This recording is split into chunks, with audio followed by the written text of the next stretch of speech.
அடடே, வாங்க வாங்க, கார்ட்டூன் கடைக்கு வந்தமைக்கு நன்றி. எல்லாரும் எப்படி இருக்கீங்க?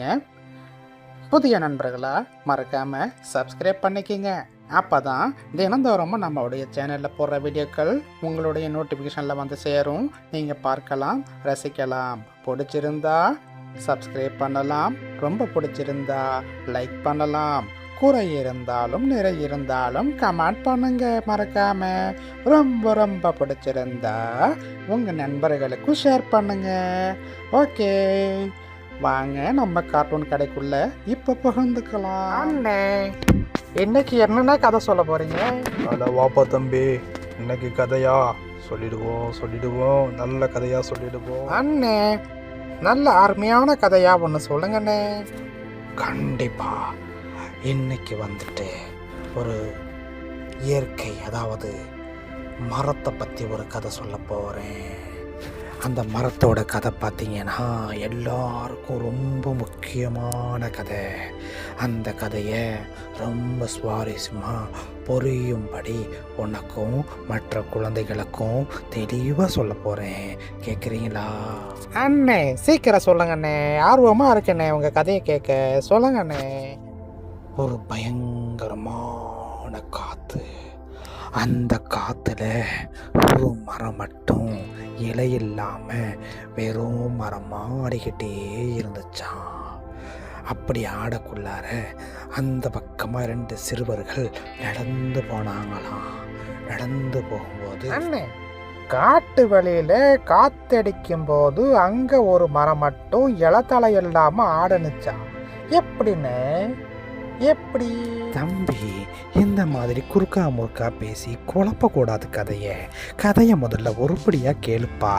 அப்போதாப்பா ஒரு ஃப்ளோவாக போக முடியும். கதையை பற்றி விவரமாக சொல்ல முடியும்.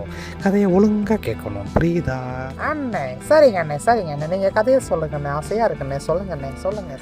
அதாவது அந்த காட்டில் அவ்வளவு காற்றுல இலதலை இல்லாமல் அந்த மரம் பார்த்தீங்கன்னா அப்படியே ஆடிக்கிட்டே இருந்துச்சான். எல்லா மரங்கள்லேயும் பார்த்தா நிறைய செடிகள், நிறைய இலைகள் அப்படி வளர்ந்துருந்துருச்சான். நிறைய மரங்களில் இந்த பச்சை கொடிகள்லாம் ஏறி படர்ந்து இருந்துச்சான். அப்போது இந்த மரத்தில் மட்டும் இலையே இல்லையா. ஏன் தெரியுமா? அண்ணே, என்ன கேட்டால் எப்படின்னா தெரியும், நீங்கள் சொல்லுங்க அண்ணே. தம்பி, கதை சொல்லக்குள்ளார கதைக்கு ஊர் மட்டும் சொல்லணும்.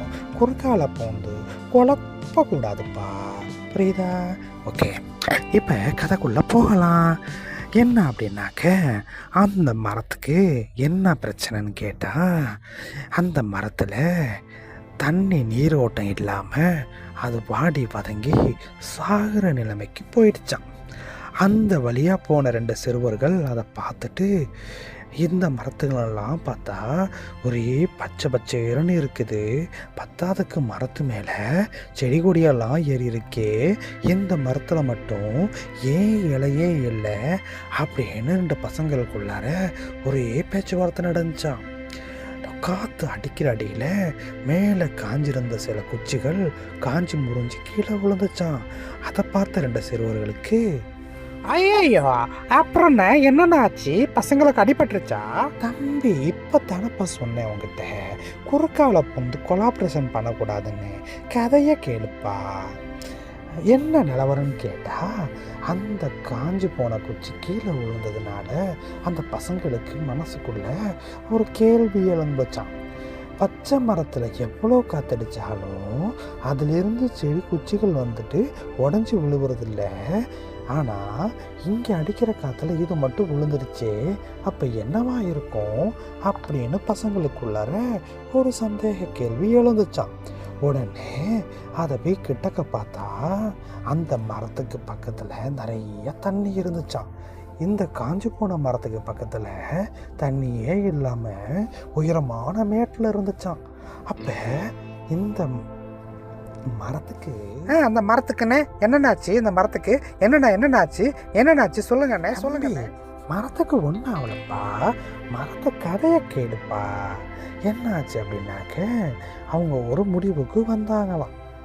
அதாவது டெய்லியும் 2 பசங்களும் சேர்ந்து காலையில் ஆளுக்கு 4 பக்கெட்டு தண்ணியை மோண்டு அந்த மரத்துக்கு சுற்றி ஊற்றுவாங்களாம்.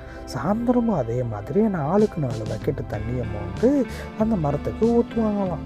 அப்படியே டெய்லி ஊற்றிக்கிட்டு இருந்தாங்களாம். ஒரு நாள் பார்த்தா அந்த மரத்தில் இலை துளுத்து வந்துச்சான்.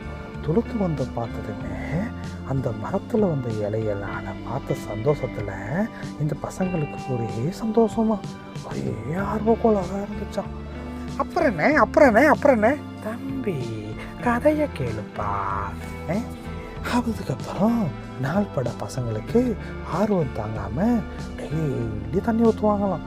திடீர்னு பார்த்தா அந்த மரம் வளர்ந்த செடியெல்லாம் நல்லா பெருசாகி திடீர்னு பூ வச்சு காய் வைக்க ஆரம்பிச்சிருச்சான். காய் வச்சதுமே அது என்ன மரம்னு பார்த்தா கொய்யா மரமாக இருந்துச்சான்.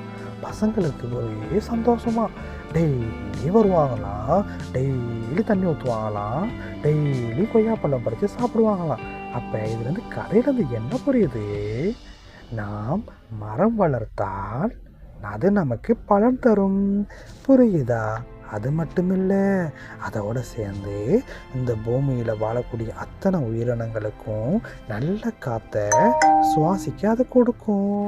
அண்ணே, இவ்வளோ பெரிய விஷயத்தை இவ்வளோ சாதாரணமாக சொல்லிட்டீங்களே. நானும் இன்னுமே நிறைய செடி வாங்கி நிறைய மரம் வளர்க்க போகிறேன்னே. என்னுடைய சந்ததிகள் இல்லைனாலும் அவர்கள் பின்னாடி வர சந்ததிகள் அதை உண்டு மகிழ்ந்து பயனடைவார்கள்ண்ணே.